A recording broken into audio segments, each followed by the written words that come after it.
অনেক বড় ভাই আছেন যে তিনি তার সর্বস্ব উজাড় করে দিয়ে ভাই বোনদের জন্য অনেক কিছু করেন। একসময় ভাই বোনরা সব অস্বীকার করে। অনেক বাবা আছেন শেষ বয়সে এসে পোলাপানের দিকে তাকায় থাকতে হয়। এক্ষেত্রে আমাদের একটা নিজস্ব ত্রুটি আছে, বিশেষ করে প্রবাসী ভাইদের। দেশে অনেকে আছেন তাদের এই ত্রুটিটা আছে, সেটা হলো যখন আপনি উপার্জন করেন, আপনি নিজের উপার্জনটা নিজের জন্য রাখবেন, তাদের জন্য খরচ করবেন যেটা তাদের জন্য খরচ করা দরকার অবশ্যই করবেন, অকাতরে করবেন, কিন্তু নিজেরটা ঠিক রাখবেন।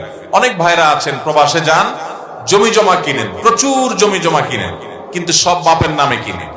বাপের নামে কেনার পর, মায়ের নামে কেনার পর, বা বড় ভাইয়ের নামে কেনার পর দেখা যায় যে অন্য সব ভাই বোন যারা সারা বছর চায়ের দোকানের টঙে আর টুলে বসে বসে আড্ডা মারছে আর টোটো কোম্পানির ম্যানেজারি করছে, সারা জীবন কামাই করে ভাই জমি বানাইছে, এখন তারা দিন শেষে এসে ভাগ বসায় বসে আছে। এই সমস্যাটা হয়ে থাকে নির্বুদ্ধিতার কারণে। ইসলাম আপনাকে এরকম নির্বোধ হতে বলে নাই।